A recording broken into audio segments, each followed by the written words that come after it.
Welcome to Mana's Seal YouTube channel. The previous video link is on the description box or on the top right card. Volume 15, The Half-Elf Godkin.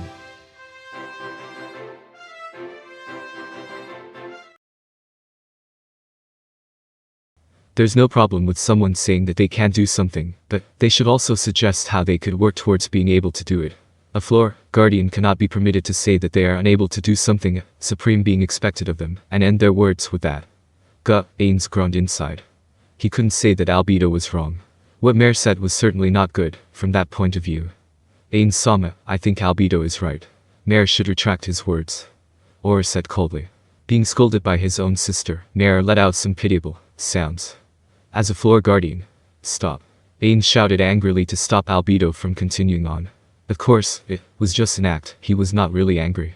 The fact that his emotional suppression did not kick in was proof of that. Ainz released his aura along with his voice.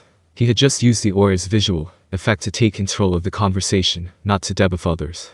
He chose to use it because he knew Aura, Mare, Albedo, and even Lumiere were equipped with items that granted immunity against mental status effects.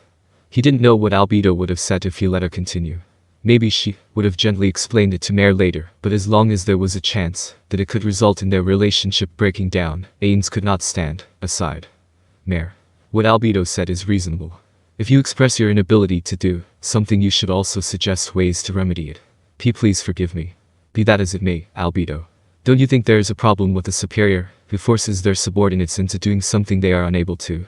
I cannot say there are no problems. I think both of you were at fault this time. I am glad for your loyalty, but anyone could make a mistake.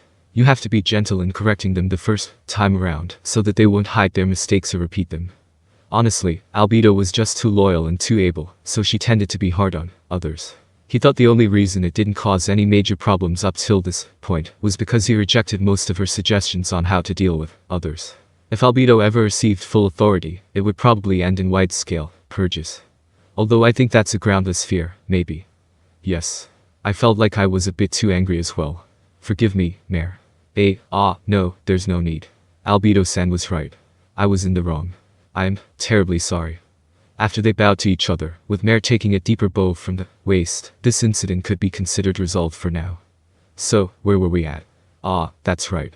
As I will be heading to the Elven country for a paid vacation with these two, I want the twins to make sure that their substitutes will be in place. First of all, transfer your work to the substitutes within 3 days. If possible, entrust it to the area guardians under you instead of the floor guardians. If that's not possible. Ainz thought it would be hard for Albedo, as it has been only a short while since the destruction of the kingdom. Discuss it with Pandora's actor, all right. He got an energetic reply from them. So what about Ainz-sama's retinue? Will it be Hanzo's? That's not a bad idea, or rather, Hanzo's were just too convenient to use. To be honest, he wanted to summon more if money and data weren't an issue. The Hanzo mercenaries' data was used up, but there was data for other ninja-type monsters in the library still. It would be great if he could use those, but I would rather not use the assets in the treasury if possible, so I'll have to bear with this until I can save up enough personal wealth. Or, should I prioritize strengthening Nazaric defenses first? I should think about this on the way to the Elven country. I want money. Money I am free to use however I want. I wonder if there's someone with some treasure stashed away. The kind of person who can't complain even if I steal it. Ainz-sama. Sorry. It seems like I was lost in thought for quite a while. About the retinue. Ainz stopped himself before saying, Hanzo's will do. It was generally said that excellent employees were all good at reading the mood. Although Ainz was a mediocre employee, perhaps he had rolled a crit just for this moment, because his intuition told him to shut his mouth for a moment. It is because he managed to read some slightly different emotions than usual in Albedo's tone. No, I did not originally plan to take Hanzo's along, but is there some work you wanted the Hanzo's to do? No, as you don't plan to take Hanzo's this time, it's not my place to object to Ainz-sama's decision. Albedo hesitated for a bit as she tried to read Ainz's mood from his face. Some have been vocally complaining that the Hanzo's were the only ones being called upon so much. There are a lot of people who want to work for Ainz-sama, so I wanted to ask if they could be given a chance. As Ainz started to contemplate it, Albedo immediately shook her hands in a fluster. It's already good enough that Ainz-sama is now aware that there are people eager to serve given the chance. Ainz mentally facepalmed while responding with an Yumu. Ainz, Suzuki Satoru was just an ordinary person, so he never imagined that such a problem could exist. He was using the Hanzos a lot for sure, but to let others have such an impression was pretty bad. Favoritism would always exist within a company. It was natural that it would be easier for people who were liked by their superiors to be promoted, even if their talent was a little inferior compared to their colleagues. That said, favoritism would cause the social relations inside the company to worsen. That was not good. Was he not just thinking that even though Nazarick was a black company, it was somehow running smoothly because of the strength of its internal social relations? He couldn't say, I will just take the Hanzos in such a situation.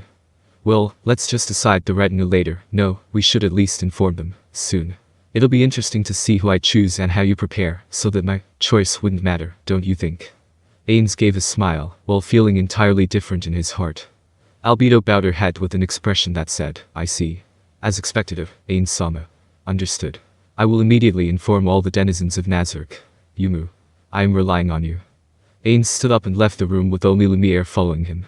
He then let out a large sigh like a salaryman who had just ended his workday. Albedo lifted her head on hearing the door close, and her eyes met with the other two, who had lifted their heads at the same time. About that, Albedo. I want to ask you something. What is it? Albedo responded as she stood up. Although Ainz-sama said he is visiting the elven country on paid vacation, what do you think is his goal? There's no way he is just thinking about enjoying himself, right?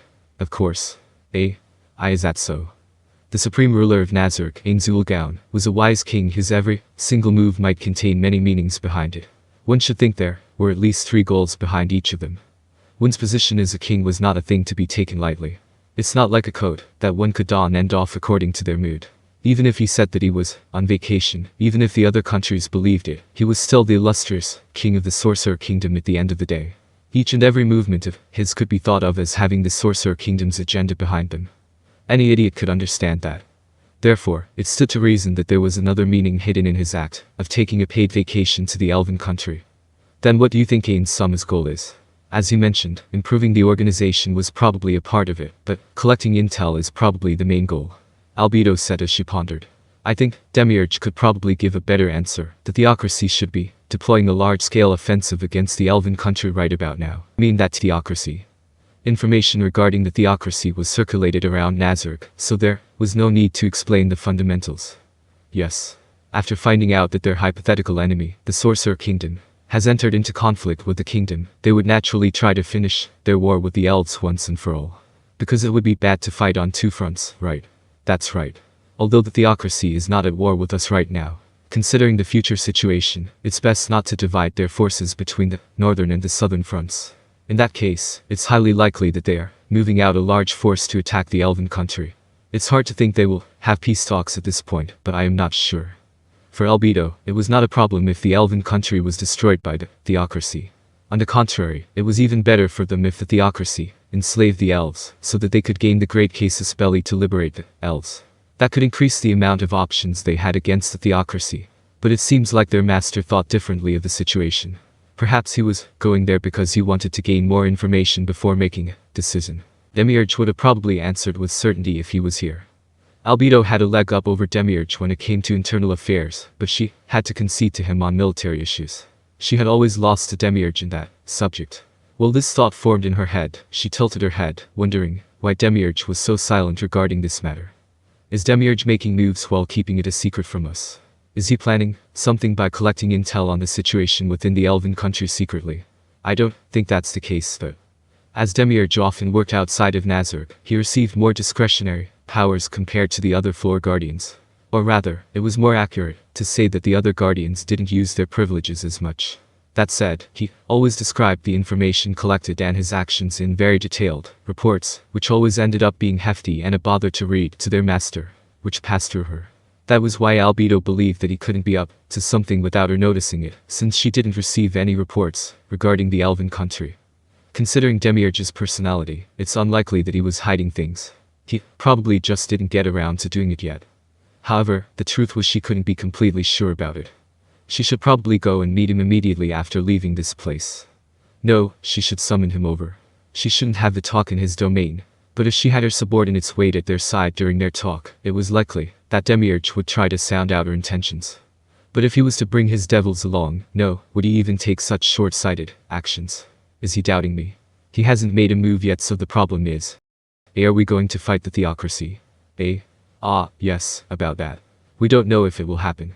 Maybe even Ainz isn't sure, and that's why he is using a paid vacation as an excuse. Albedo quickly replied in a fluster, jolted out of her thoughts by Mare's question. Even though she pondered for quite a while, there was no suspicion in the twins' eyes. She decided to save her thoughts on Demiurge for later. Perhaps this time their master was thinking of traveling not as the ruler of Nazareth, but just as an undead on a paid vacation. That way, even if the worst were to happen, the damage to Nazareth would be minimized. Maybe just this once, there were some elements that even Ainz wasn't sure of, so he is trying to make moves independent of Nazareth. No way. Yeah. You're talking about that Ainz you know. The two elves raised their voices, filled with surprise, and looked at Albedo, with eyes filled with disbelief. Their master's wisdom had managed to read and control everything until now. They saw many times when one of his unremarkable moves ended up being the fatal strike for the opponent. According to what they've heard, he already had a general idea of the next 1,000 years, and was making moves accordingly. It was natural to doubt Albedo, who said that their master could be uncertain about something. As expected, even Albedo couldn't completely read through our master's intentions. Albedo directed a bitter smile at Or, who spoke with her hands crossed behind her head. First of all, it's impossible for anyone to see the depths of Ainz great plans. That is something I have experienced repeatedly till now. Frankly speaking, I still don't understand the reason why Ainz used the word paid vacation. Just keep in mind that as you are going to the elven country, it's highly likely that you will have to face the theocracy. The two guardians nodded with serious expressions. Are we allowed to take along our own subordinates? Other than those selected by Ainz you mean? Albedo considered Mare's suggestion. Well, it could be taken as an affront to their master. It could also possibly make him happy that they prepared someone their own. If Ainz wants a small elite force, no, wait, Albedo started to consider the matter on a deeper level. Select a group for the smaller retinue and another one in case it's large. Tentatively, on my side I will discuss with Demiurge about Ainz goals, and inform you later. The way Ainz was extremely worried about the deterioration of Nazareth's organizational capacity. Is that also one of the factors this time? Upon informing him that there was nothing to worry about, she was answered with sarcastic praise. It was probably because of her failure to understand the full extent of his unease, and her inability to answer the trust placed in her. He was especially worried about that point. For the time being, they had acquired someone who rivaled them in terms of intelligence to work under them. Did he intend to say that even that is not enough? Or was it something else? Albedo spoke after she heard the twins acknowledging her suggestions. I think we will get a hint of Ainz intentions from his choice of personnel for the retinue, but I expect the work this time to be of an extremely high level. Take notice of everything without lowering your guard and keep your wits about you at all times. The two guardians gave a spirited response to Albedo. Considering their combat strength, she was sure that they would be able to protect their master, but one should never be careless. She should discuss with Demiurge and prepare for the total mobilization of Nazareth just in case. Even though it will slow down dealing with the remnants of the kingdom, we should prepare for it just to be sure. Albedo left the room with the other two, while arranging the order of her duties inside her head.